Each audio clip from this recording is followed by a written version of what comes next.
pass for William. Daniels for the win. It's gone. LSU does it. Directing receivers, flips it to the end zone. Caught. Touchdown. Marvin Harrison Jr. making a huge impact. Here's Edwards with the lay. Donovan Edwards down the sideline. Gets past Ransom. Donovan Edwards. Touchdown, Michigan. This is the CFF Sites Week 2 podcast. My name's Joe DeSalvo, and this week, it's anything goes. I am going to, just like last week, talk about the week in review, week 2 in the books now. And we're going to do these podcasts on the front end. Last week, I experimented a little bit, went down the games, tell you what I saw, my thoughts, kind of echoed a little bit of my notes and observations from the week. And going to do that this week as well, but give it a little bit more of a different twist. Call an audible here with this week 2 show. We're going to just sort of discuss the college football landscape as it's playing out now through 2 weeks and through 3 weeks if you're including week 0. Just about the general powers that be, and then get into my thoughts on several college fantasy football observations from over the weekend, and then kind of ended up with a bunch of questions that you guys have sent me in the Discord. I'm going to try to get to as many of them as I possibly can. Great questions coming in, and hopefully as I address those, it'll add some more context to what I'm going to say, or address some of the players, some of the teams that I might not get to in this podcast, because I'm not going to go game for game. I'm going to skip around. I've got a page here of notes all over the place, but let's just start right on top in regards to the college football landscape, and particularly comparing years past to this year, because we know that the SEC has just been the powerhouse of college football. And then this weekend we had Alabama drop a home game to Texas. We saw LSU got handled pretty good in that week 1 opener at Florida State in Orlando. We had Florida, even though they're not that good this year, get drummed pretty good by a Utah team on the road without Cam Rising that struggled and quite frankly probably should have lost on the road to a Baylor team who lost at home to Texas State just a week ago. Texas A&M going on the road and getting beaten easily by Miami. And then Auburn narrowly escaping Cal this past weekend on a late Saturday night game, a game in which probably Cal left about 15 points on the board and could have won that game, but Auburn escaped with the victory. And so here's my thought in regards to the college football landscape. The SEC, I don't think, is out of it, but I think if you are a non-SEC team, this is your year. I think this is a year that we're going to see someone else besides an SEC team win the college football playoff this year. I think this is one of those years when you look outside the SEC, you've got Michigan, and I do give the edge to Michigan right now over Ohio State, and I still think it is early to kind of put a nail into Ohio State. They've got a lot of season to develop. The quarterback, as long, if it's Kyle McCord the rest of the way, he's got a full season to get ready for that Michigan game, so you can't count them out yet. But obviously, Michigan with J.J. McCarthy, and they have all the other pieces, at least have the advantage, in my opinion, in the Big Ten. You've got USC out west. I find it hard to believe there's going to be many teams that are going to shut down Caleb Williams in that offense. Somebody is going to have to outscore them.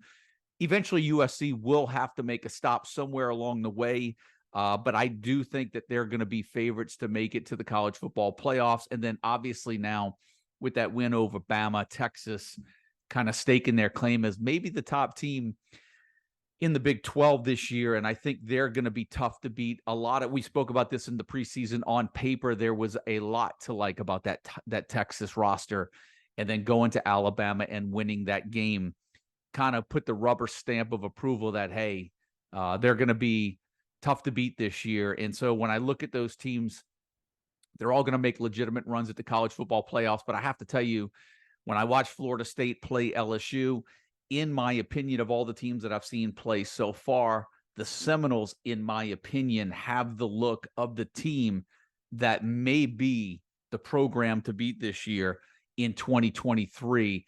After a couple of weeks, they've got it all. They've got the quarterback, they've got the weapons, receivers, running backs. They're big up front.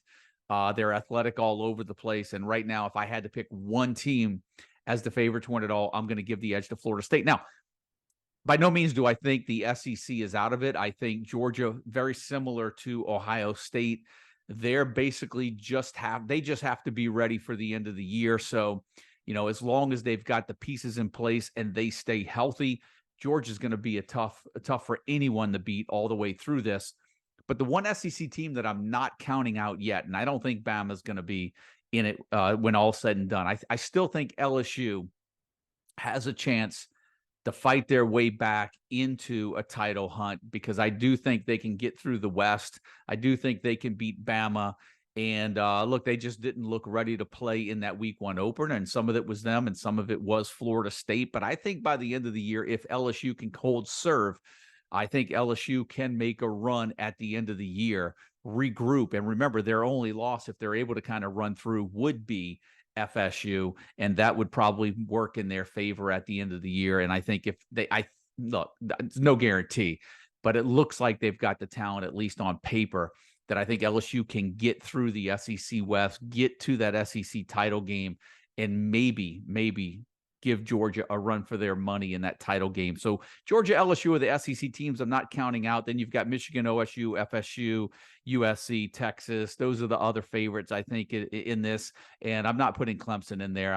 Obviously, I just think that loss by Duke, the game this week against Charleston Southern, I just don't think that there's any chance of Clemson to get back into this. They just don't look well put together at this particular point. So I would count them out. So that's sort of the how I see the college football landscape playing out at the top over the next few weeks. We'll revisit that, but let's get into just some of my observations. And some of it is going to be college football related, some of it college fantasy football related, because the one thing that we are getting a lot of questions, there was a lot of panic. The panic button was hit for a lot of you guys for Ohio State receivers Marvin Harrison Jr. and Emeka Egbuka. I do think it's going to take some time for Ohio State to get their legs underneath them with a new quarterback. Obviously, we saw that this matchup against Youngstown State over the weekend was a get-right game, hopefully, for that Ohio State offense. But, one thing that I think we need to pay attention to, and I wouldn't rule out just yet, is, Indiana did hold Indiana State to 7 points. And look, Indiana State's not that good. But I wonder if that Indiana defense is a little bit better than what we were looking at Ohio State and how bad they were. I'm wondering if we should give some credit to that Indiana defense.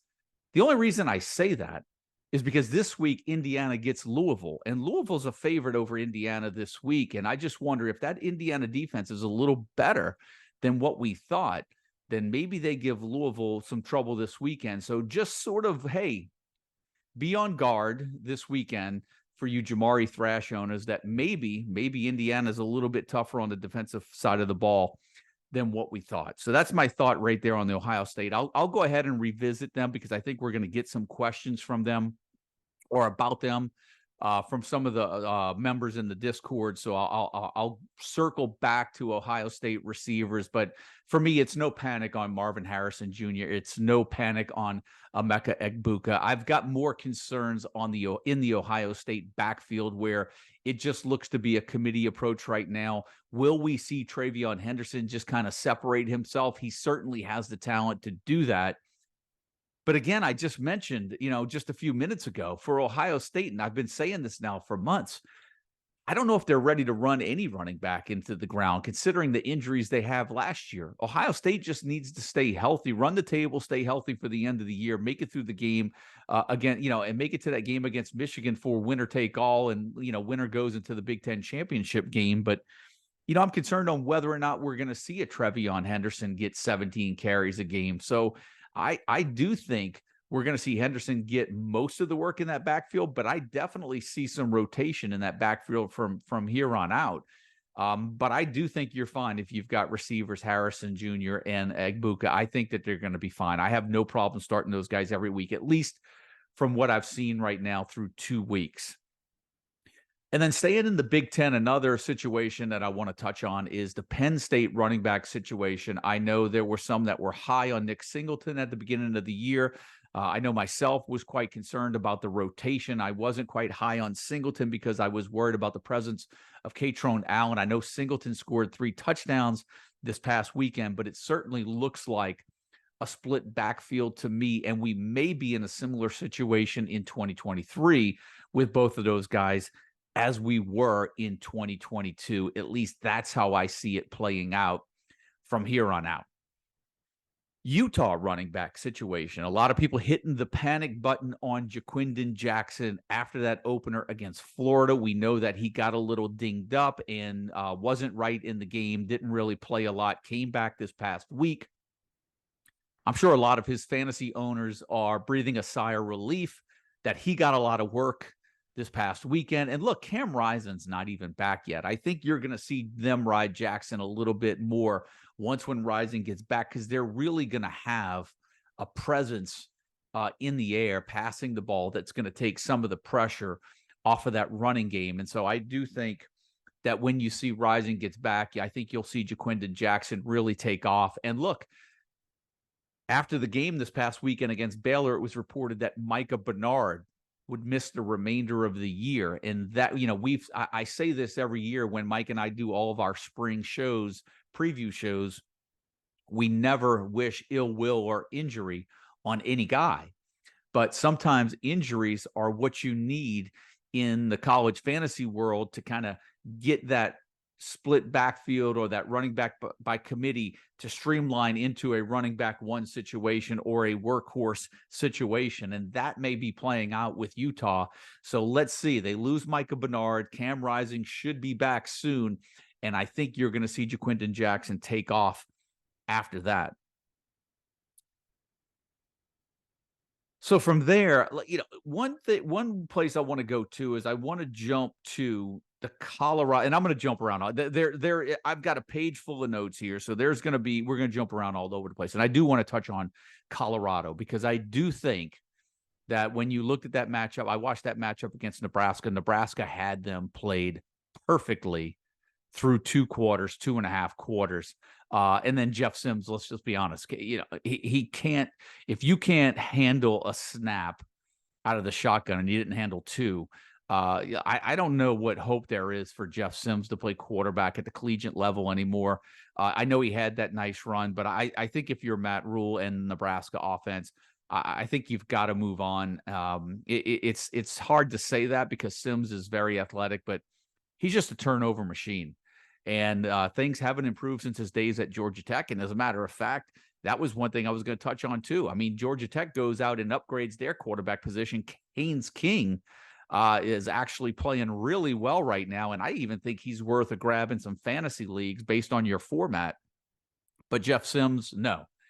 And getting back to the conversation and why I brought it up is the Colorado offense. Like, here's the thing. Nebraska played them perfectly.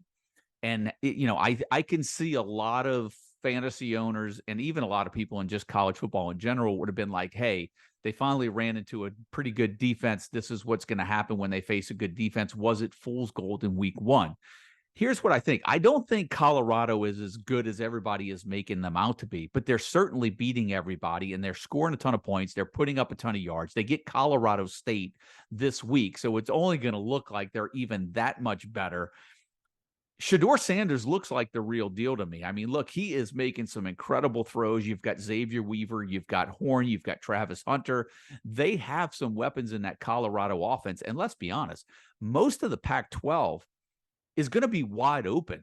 There's not going to be a ton of defense in the Pac-12. So regardless, you know, whether Colorado wins a lot of games in the Pac-12, for college fantasy owners, that's irrelevant. What they're going to do is they're going to score a lot of points. They are going to rack up a lot of yards, and they're going to be great assets for college fantasy football owners. So that's my assessment of Colorado from a fantasy football standpoint moving forward. I don't really care how many games they're going to win. The matchups on paper look like that they're going to play in some games in which there's going to be opportunity for them to maybe lose but still score 30 points, and Shedeur Sanders to throw for over 300 yards and 3 touchdowns every game. That potential is there in the Colorado offense. Let's go to Tennessee wide receivers, because I know this is a big one real quick. This was something that if you listen to the SEC preseason shows that Mike and I did, I know there were a lot of people on Squirrel White. There was a lot of hype around Dante Thornton, the Oregon transfer. You had Brew McCoy that was still there. You had Ramel Keaton, who was, one of the upperclassmen that was coming back that had some seniority there as well. And in the discussion about Tennessee receivers, what I thought is that I thought Milton was going to be the player to own. I thought we'd get some split backfield work between Small and between the two running backs, between Small and Wright. That seems to be playing out. But I thought that wide receiver would be a crapshoot every week. There would be a new guy that would be the leading receiver every week. Well, right now, that's not really happening. Ramel Keaton, I think, leads the team maybe with 10 receptions. And a guy that many thought was probably the 4th best receiver on the Tennessee roster is all of a sudden now the leading receiver on the roster. And here's my thought. I don't love any of the Tennessee receivers. There's a reason why I don't think I've drafted any of them, even in any of my best ball leagues this year, because I just couldn't peg who I thought was going to be that top guy, even though Squirrel White certainly had the potential to be that top guy. And I said he would come nowhere close to Jalen Hyatt's numbers last year, but I thought he was the guy with the higher ceiling. Now, I still think it could play out that way as well, but I still like, and here's addressing some questions I've gotten too. I still like Joe Milton. I mean, his ability to punch it in with his legs and to throw the ball in Josh Heupel's offense, in my opinion, makes him a fantasy asset that I think is going to be worthwhile starting every single week as long as the matchup's good. Yeah, sure, you've got a matchup against Georgia that's coming up, but for most weeks, especially in 2 quarterback leagues, I don't know how you're going to sit Joe Milton unless you just have some absolute stud matchups on paper that come in weeks. So that takes care of the Tennessee wide receiver situation. Now, let's go over to North Carolina, because getting a lot of emails and interest or questions about the Drake May situation, right? And so Drake May, here's the one thing that I'll say. First of all, we knew that there was going to be a change in offensive coordinator, but we knew that May was still uber talented, going to be one of the first quarterbacks drafted in the draft. Here's also something that I'll say. I don't see a Marion Hampton, who ran for 234 yards and 3 touchdowns on 26 carries in this past weekend's win over Appalachian State. I don't see that happening every week. Here's the thing. Drake May, remember last year through probably 9-10 weeks, he was as good, if not better, from a number standpoint than USC's Caleb Williams. He has fallen well behind last year's pace. I don't see where he's going to catch that pace. And if you remember in the preseason, Mike and I did a show. He was the one guy at the top or in the top 10. I think, Mike, there was a question that came in from one of our subscribers that if who in the first round that you see getting drafted has the biggest bust potential. And it's not that I think Drake May is a bust, but I'm more worried that he wasn't worth his first round grade, not only just from the change of the offense, too. You have to realize he lost Tez Walker here, who didn't get eligibility as well. So you've got to change an offensive coordinator. You've got a running back that's suddenly emerging. They played defense in the first game of the year, which we were hoping that North Carolina would be in some shootouts, which the game this past weekend gives me a little bit more hope that we will see that North Carolina team, and maybe the defense isn't as good as they were against in that South Carolina matchup. Because remember, I mentioned all the SEC matchups at the top of the show. That was another one. South Carolina got beat by North Carolina. So the SEC does not look as solid as they have in years past. But you've got a new running back. You've got an improved. You've got a running back that they rode this past week. You've got at least somewhat of an improved defense. You've got a new offensive coordinator.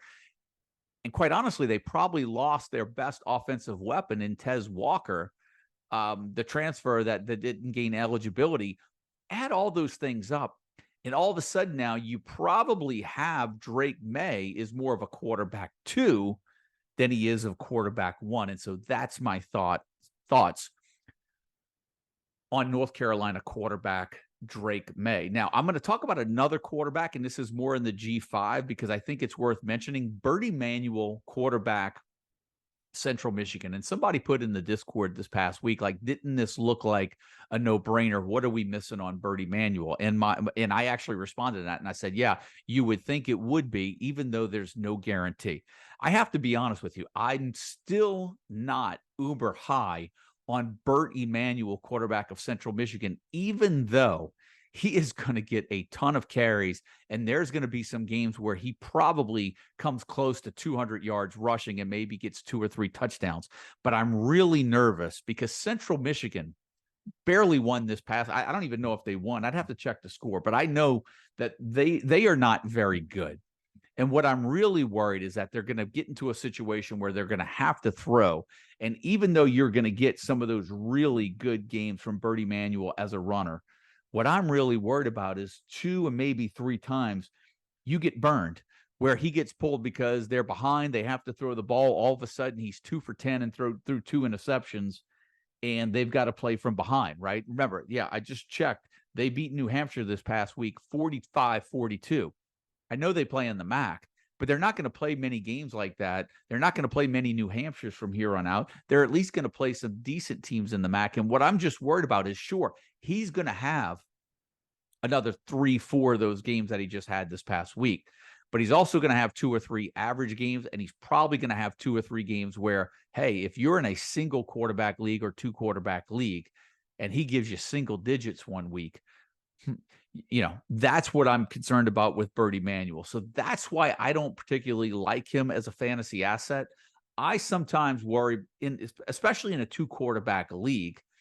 What I want is I'm looking at a player's floor, and I definitely am. I love the high risk, high reward type player, but sometimes eventually you're going to get into a matchup where you're going to have to pick a player that has a high floor, and I just don't think Bertie Manuel is one of those players. So, look, I may get burned and get beaten by Bertie Manuel once or twice this year, but that's a risk that I'm willing to take because I'm worried at some point during the season, 2 or 3 times, he's going to have a single-digit game, and that's going to burn some fantasy owners. So we'll see how that plays out.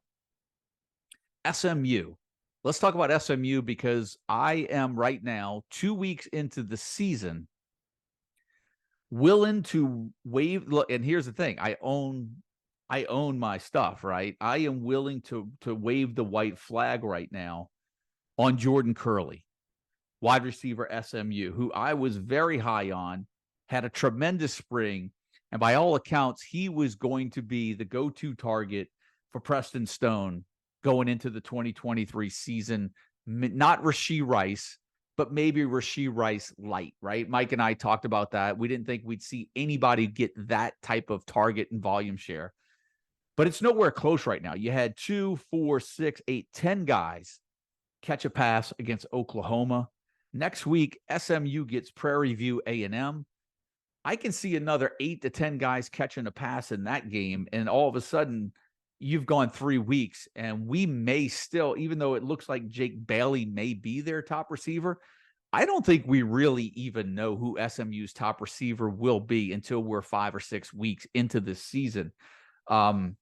I have no idea right now. And Prairie View is on deck. And if I have any SMU receivers right now, 1, I'm probably moving on. And 2, I wouldn't feel comfortable starting anyone this coming weekend.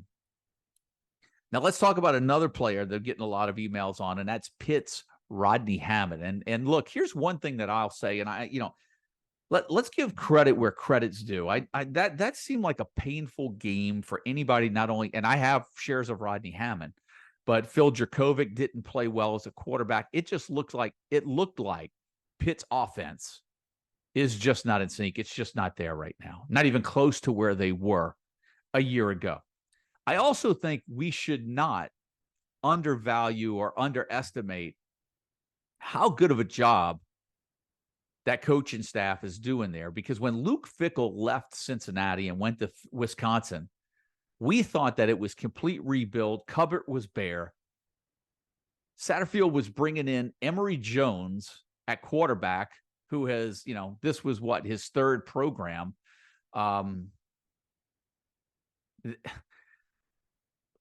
Hat tip to Satterfield over there at Cincinnati, because it looks like the Bearcats are going to be a little bit better than what we thought. And I think right now, when you look at the volume or the carry distribution in that backfield, you've got to even add Corey Kiner as a consideration for a waiver wire addition this week. Cincinnati looks pretty decent. I think they're going to be competitive in the Big 12. So hats off to Cincinnati. And if you're a fan, I look at you guys are doing a lot better than I thought you would. And, for you Rodney Hammond fans or fantasy owners, I'm going to say stay in there. Hold on. I think you're going to be okay. At least I think you've got to hold the faith. I mean, that offensive coordinator, there's just too much of a history that if Pitt gets things going on the ground and Rodney Hammond is that running back one, that's not going to be a guy that you're going to want to let go. And then maybe possibly he beats you down the line because another fantasy owner went back into the waiver wire and got him, and then he used them against you to beat you. So that's my thoughts there on Rodney Hammond. Braylon Allen, I think, is another talking point as well. And this was something, if you look, we go back to the shows in the spring again. And that's why they're so important to listen to when Mike and I do these. We talked about Phil Longo and his history of using two backs, particularly when he was at North Carolina. There is a history of him utilizing two backs, and that's what played out this past weekend. Chez Melisi had a better weekend than Braylon Allen. And look, I was high on Braylon Allen going into this weekend. He is getting a ton of work out of the backfield. I didn't think that he would get shut down like that at Washington State. Here's the thing. I think you've got to hold tight with Braylon Allen. Unfortunately, this may be one of those waves that you're going to have to ride out, where you're going to have some average weeks, and you may be looking at some weeks where Chez Melisi may actually outperform Braylon Allen from a fantasy standpoint. But I think the long-term potential is still too great to get rid of Braylon Allen for two reasons. And that is, one, when he gets going like he did 2 weeks ago, he's going to be an incredible fantasy asset. And also there's a history. Melisi has an injury history as well. And it could be only a matter of time before he gets dinged up again. And if that happens, then you could be looking at Braylon Allen getting a full workload as a running back one in that backfield. So I do think that for many reasons, or at least a couple of good reasons, you certainly have to hold on to Braylon Allen right now. I mean, look, here's the thing, guys, and this is what we have to realize. It's college fantasy football, right? The greatest thing about our fantasy product or our fantasy platform or college fantasy football is that it's one of the very few where you can actually swing and miss on a first-round draft pick. Hell, you can even swing and miss on 2 of your first 5 draft picks and still rebuild your roster on the waiver wire. You can lose one of your best players, your first-round pick to injury, and still have a shot because the talent pool is just there. You just have to be there at the right place, right time to get the right player and assess that. And I'll use an example. I'm in several leagues, but I'm not in many redraft leagues, that traditional formats where there are waiver wires. I just don't have the time to do weekly roster maintenance every single week for a bunch of leagues with all of the content that needs to be created for the CFF site. But I can tell you that this past week, 2 of the biggest pickups for me, and I think this is where you have to be ahead of the curve. You always cannot wait for the waiver wire to go get your player. I picked up Gage Larvadain, the wide receiver from Miami of Ohio, and Ja'Cory Krosky-Merritt, the running back from New Mexico, and started both of those guys. I saw what was going on there. I know what the offense that UAB ran.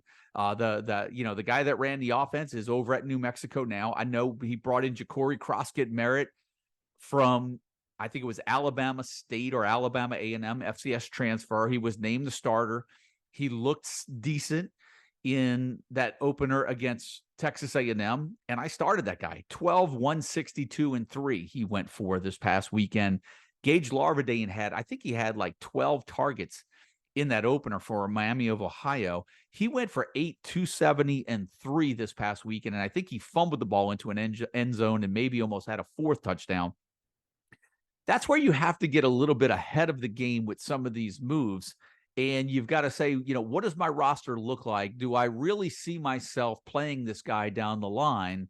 And if not, cut bait. Take a shot on somebody that you think has a great matchup. I also did it with Haynes King. I had Brennan Armstrong against Notre Dame. And I said, look, got some not so good weather coming this way. You're playing against a pretty decent defense. I'm going to sit Brennan Armstrong. I went ahead with Haynes King. That played off. It's the greatest thing about college fantasy football, guys, is that sometimes you can play the matchups and the waiver wire is your friend. Don't be afraid to cut bait if you've got something better out there and move on. You don't need my validate. You don't need to ask me through the Discord. You don't need to ask Mike. You don't need the Discord community to validate a move that you make. What you need to do is you just have to have enough confidence in making it yourself. Go ahead and make it and say, okay, if I cut this guy, and this is what you ask yourself, if I cut this guy and he comes back to have a really good year, can I live with that if the other guy pans out? And that's what you have to live with. I use this. I say this all the time, and it's probably the biggest mistake I've ever made, or one of them in the history of my college fantasy football experience. And that I remember when Sammy Watkins came up at Clemson and he was super hyped, and I drafted him and I said, I've got this guy. And I think one game he didn't play well in his opener, and I let him go. And next thing you know, 3 weeks later, I'm playing against him, and this guy's going off every single week, and he wound up beating me. And you know what? Sometimes you make the moves to improve your roster. Look, the moves I made this past week with Larvadain and Krosky Merritt got me 2 wins in a doubleheader league. Had I not picked those 2 guys up, I probably would have dropped both of those games. So sometimes you've got to be ahead of the curve. Don't be afraid to play the waiver wire, and don't be afraid to take calculated risks. You have to do that. You've got to get out. And I say this sometimes in my notes and observations throughout the year. Sometimes it's better to grab a guy before he has the breakout game than wait for him to have a breakout game and fight 11 other owners on the waiver wire. Put him on your roster, even though you don't want to start him, stash him. And if he has that breakout game, hey, you might miss that game, but you've got future weeks where he's on your roster guaranteed because you've already locked him up. If you wait for him to have the breakout game, all of a sudden now you've got to challenge everybody else in the league on the waiver wire, and then all of a sudden the odds are stacked against you. So that's my thoughts on waiver wire flip and roster flipping. A couple other notes I want to talk about other teams before we really get into questions, and really just UTSA offense, right? I know there's a lot of injuries. Willie McCoy missed the first game. DeCorian Clark finally came back. I think he only had 1 catch. The one thing I think is really interesting for UTSA is that they played Texas State this past weekend and won 20-13. They played Houston 2 weeks ago, lost that game 17-14. UTSA looks like I don't know if it's the injuries, but their defense looks pretty solid. And the way the game plan looks right now, remember they lost Zachary Franklin as well. They're down to DeCorian Clark, who doesn't seem to be 100% healthy. I wouldn't say they're slowing the game a little bit, but they're putting the game in the hands of the running backs a little bit more. They've got Kavorian Barnes there as well. I think we're having discussions about whether or not Drake May is going to be the quarterback that he was last year. I think you've got concerns right now if you've got Frank Harris too, for very similar reasons. There just aren't a lot of weapons there that he's used to having over the last 3 years. And then I also think it's interesting to note that Sam Houston State looks like they're going to be a pretty tough matchup for anyone that thought they were going to get really a nice matchup when their fantasy players went against Sam Houston State. Keep in mind, Sam Houston State has opened the season with BYU and Air Force and has held both of those teams to a combined 27 points. Now, they've only scored 3 points themselves, but that's a pretty impressive defensive run right there to open the season. And it kind of reminds me a little bit of that defensive season that James Madison had last year when they were ranked number 1 in rush defense for what seemed to be like the first 10 weeks of the season. That just wasn't a good matchup. Right now, after 2 weeks, Sam Houston State seems to be a sneaky good defensive play, and I would be a little concerned if I had some fantasy players going against them right now. So look, I think I got everything covered. That's a lot of my notes on this past week. What I'm going to do is I'm going to go ahead and address some of the member questions that came in the Discord. Going to run through these. So look, you guys were really awesome. Sent a ton of questions in. I'm going to try to kind of knock some out in rapid fire fashion, try to address them as quickly as I can. So let's go through them. Here we go. The Boys 22. Why do the Tennessee receivers hate us? And if you had to pick one rest of the season, who are you going with? I think I addressed that in the show. Even though Ramel Keaton has looked like the best receiver so far statistically, I still think Squirrel White has the most upside in that offense right now. He'd be the one that I'd roll the dice with, but quite honestly, Joe Milton is the guy that I would want right now and no one else. What's the deal with Victor Rosa? Guy completely disappeared after a big week 1. Look, this is the headaches you're going to get when you're rolling with a guy from Connecticut.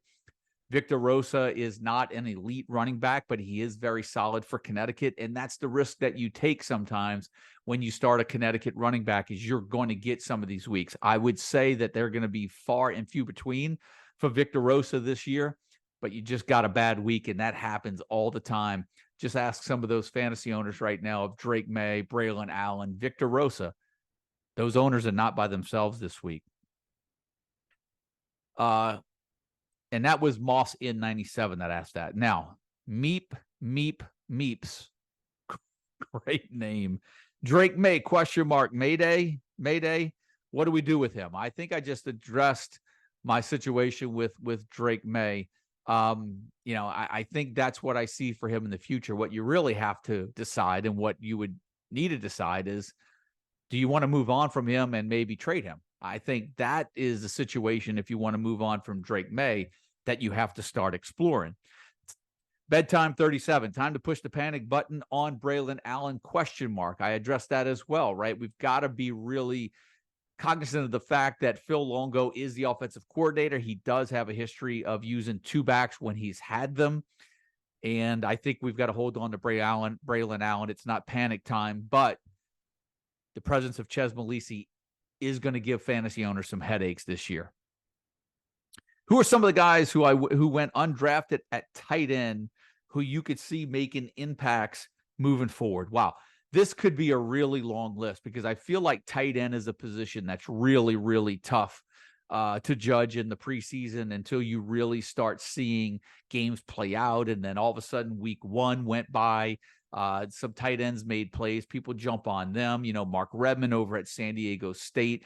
It seems like Neil Johnson, the tight end at Louisiana, is getting a bunch of targets. I would say the tight end over at Alabama, and I'm not even sure how to pronounce his name. I know he's had a couple of touchdowns in back-to-back weeks. And then you've got the tight end also at Indiana. I'm not Indiana. Let's see. Is it Notre Dame is what I'm thinking of, right? And he was the top receiver this past week. Holden Stays, but does he stay consistent, right? And so that's what you're going to find with some of these tight end targets. And look, I say this every year because I know someone was like, look, I jumped on Redmond in week 1. I guess that didn't work out. It's back to square one with the tight ends. Look, that's the pain of having tight ends in college fantasy football. I don't like tight ends. I do think I'm an advocate of rolling the tight end into the receiver spot. I'm not a big fan of having a tight end specific position for college fantasy football or doing tight end premium leagues. To me, it just kind of takes the fun out of the league. But that's my thoughts on the tight ends, is you're going to have to, sometimes it's just about playing the matchups week in and week out. But those are a couple of names that I, off the top of my head, that I would throw out there. Is Shedeur a must start in every, this comes from Barbecue Sauce. Is Shedeur a must start in every game now? I'm in a 1-quarterback league, and KJ Jefferson started the season as my quarterback, but seeing how much Colorado throws is making me rethink. The floor for Shedeur seems to be 30 points. It quite could be. It depends on, too, as well, the point system as well. Are you getting 6 for every passing touchdown? Because if you do, then that starts to swing the pendulum into Shedeur Sanders' favor over KJ Jefferson. But I think you're going to get a lot of rushing from Jefferson. You're actually going to get some rushing touchdowns. And right now, while Raheem Sanders is on the shelf, I do like KJ Jefferson right now. But to your point, Shedeur Sanders is a tough sit right now, particularly given what he has already done and knowing the offenses that they're going to go up against in the Pac-12 and those teams that don't have a strong defense. You can see where Sanders is almost going to throw for 300 every week. Snap count king acts Donovan Edwards, hold or sell. I addressed this in my news and notes, but I'll go ahead and do it on the show for some of you guys that don't have it. I thought we would see a little bit more of a split, particularly with Blake Corum coming back from injury. It doesn't seem the case. It looks like we're getting a lot more or much of the same of what we got last year. Edwards is, and as we projected, is getting more involved in the passing game. But from a running standpoint, particularly from a fantasy asset standpoint, it certainly has the feel again that it's going to be Blake Corum's backfield and Donovan Edwards is just there to offer support and be there in the passing game. And as long as Corum stays healthy, I could see him with very similar numbers that he had last year. The way things seem to be playing out after the first 2 games of the year. What do you make of the Minnesota running back room? That's a good question because I did have a name written down here that I didn't get into, and it was the Minnesota running back, Darius Taylor. I'm glad this question came in because I wrote this note down and I didn't have a chance to get to it. Just a week ago, or even in the preseason as well, I remember we were talking, I just don't think we're going to see a Mo Ibrahim type running back for Minnesota. They had a quarterback that can move a little bit. He can throw it around a little bit. He's not the greatest passer, but he's very mobile. And look, they brought in 3 receivers through the transfer portal. All the signs were pointing that Minnesota was going to actually take to the air a little bit more with the way that they were kind of the way they were remodeling their offense or with the moves that they were bringing in. But Darius Taylor, 33 carries for 193 yards and a touchdown against Eastern Michigan in a 25-6 win, makes me wonder if I was wrong. And I think that's a player that you've got to go get right now. If you want to get ahead of the curve, just like I mentioned a few minutes ago, that's a player that you have to go get. He got 39 rush attempts in an offense that historically has ridden their running back one. You can't wait for this guy to have a second good game. You almost have to stash him, hold him on your roster. And if they give him that type of workload again, then you've got a good spot starter based on the matchups that Minnesota is going to have throughout the year. But you can't afford Minnesota to play another game and him get 25 carries, and all of a sudden now the rest of the league is on him. Excuse me. So that's my thoughts on Darius Taylor. 33 carries, you've got to go get a guy that's getting 33 carries in the game. If he doesn't work out, he doesn't work out. You can't let a guy like that sit out there on the waiver wire, particularly if you're holding on to a Jordan Curley or you're holding on to one of those players that I said, you're on the fence about. You have to move and get a player like that if you think that player can become a regular spot starter in your lineup throughout the rest of the year. Good question. Thank you, Steve Jackson. That was you. Chaz asks, how do you see the Penn State running back situation going moving forward? And I did touch on this earlier in the show. It looks like we're getting a mirror of 2022 in 2023. And it looks like we're going to see a split backfield with Katron Allen and Nick Singleton.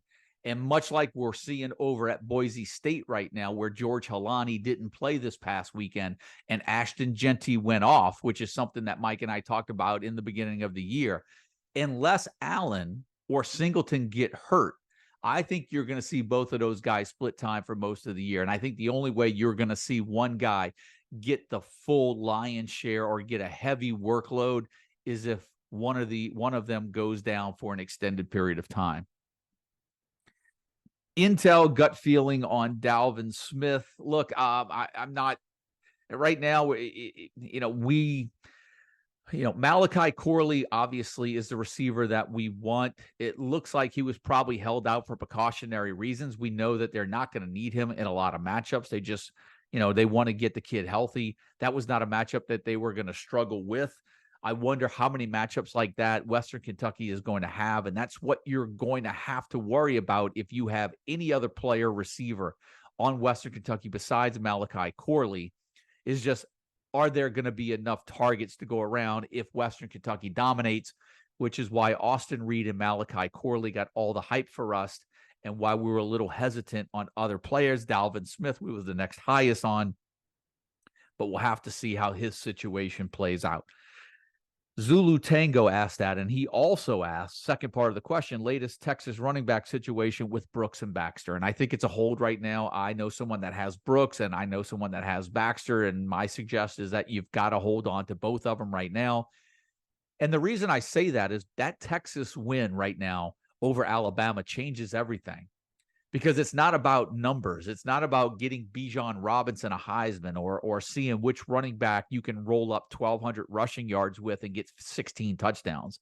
Texas right now finds themselves dead smack in the middle of a college football playoff race. And they're going to be, Sarkisian is definitely going to be concerned with winning games more right now than he is about rolling up numbers for a Heisman candidate. And right now, looking at that pass game against Alabama, I can make a case where both guys can play. I can make a case where both guys are going to be pretty good. And I can make a case where that Texas offense has so much talent, they don't need to ride one particular guy. I think you've got to hold, but another situation where unless an injury happens, we may have trouble riding one guy. And so there may be better matchups on the weekly schedule for you, if that indeed is going to be the case, where Brooks and Baxter are going to kind of change out and run that 50-50 snaps in the backfield. Which leads into Johnny Witt's question, is Tawee Walker the only Oklahoma position player worth owning this year? Well, I think owners of Dylan Gabriel, the quarterback, would argue with that statement, one, who seems to be off to a better year start than he was to the start of the 2022 season. But in my notes and observations, I had one simple statement, and I said, I guess it's time to take Tawee Walker seriously because, given Lebby's history, offensive history as a play caller, sometimes he has run 2 and 3 running backs in there. And then all of a sudden now we've got Barnes, we've got Sawchuk, we've got Majors. And then all of a sudden Walker emerges as the top back after 2 weeks. I'll be honest with you. I don't know what to think of the Oklahoma running back room right now. And while Walker is the best back, or at least statistically the best back for Oklahoma right now, quite frankly, I'm just scared to jump on anything in that Oklahoma backfield and anything outside of probably Dylan Gabriel right now at quarterback, which leads to X63 Kane Sniper's question, is Farouk a drop? And I think that's a move that I can't say, because what makes it difficult is that I don't know your roster. I don't know the league depth, but Farouk, for me, in certain formats, is an expendable asset. There's just not enough targets there that I like. So really, it depends on the format of your league. I could see where some people would hold on to Farouk, and I could see where some people are willing to move on. So Hammer 1978, same thing. What did I make of the Oklahoma running back room? That was my thoughts there. But there was a second part of the question that he asked. There was a couple of 3 of them, but I'm going to skip to the last one. How do you think Cameron Scappa will fare during Pac-12 play? I'm not a big fan of Arizona State.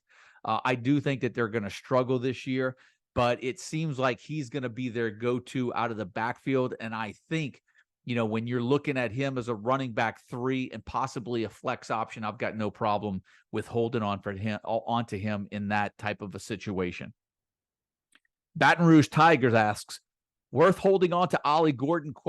Running back room looks like a mess and would rather not wait it out. I couldn't agree with you more. I don't know how long you were going to wait to see backfield roulette play out. I mean, look, for me, 2 weeks is plenty enough time, and 3 at absolute max.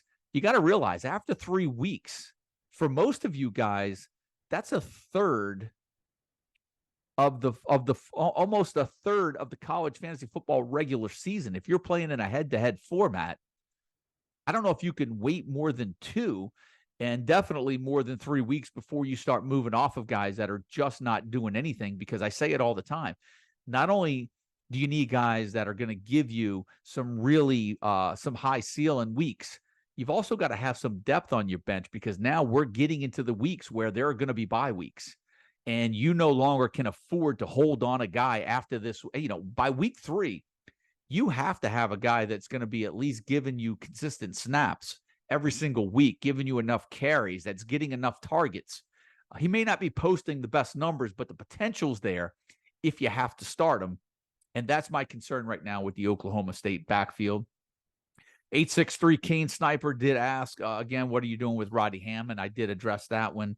And then Hammer 1978 closes out with, is this Ohio State quarterback room done until next year? They might have to steal Ewers back, or maybe Manning. That's a great one. Look, I touched on Ohio State at the top of the show. I do think that Harrison Jr. and Egbuka are holds. Got to have faith. This is Ohio State. They've got a lot of talent there. They're going to run through a lot of their competition, or at least they should. I think Harrison Jr. and Egbuka are safe, and I think you're going to see Kyle McCord. At least the thought is that he would get a little better as the year progresses. I mean, look, we can say that, but we've all seen, what's going to happen at Alabama? What's going to happen? Is Klubnik the answer at Clemson? Ohio State's no different. Another big program that we have questions at quarterback. They get a stud at every single position. And it's just hard to believe that Alabama and Ohio State just don't have and just can't get that stud quarterback year in and year out. But here we are. And so that's going to do it for all the questions in the Discord. I want to thank everybody for sending those in. I'm going to do those every week. But look, here's the deal. That's the lay of the land in Q2 for week 2 for me.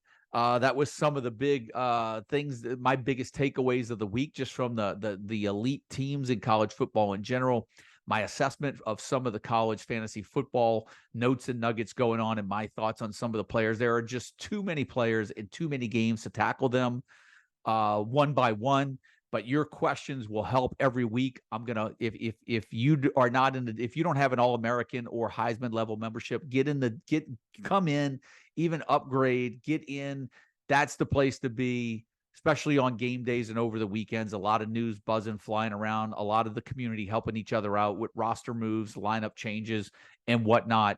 All the injury news coming in, and I'm going to do these every week and make sure that I get those questions in and address some of you guys on this show and give you some shout outs. And that's the least I can do to thank you guys for being loyal members of the CFF site over the years. You guys have kind of built us into what we have become.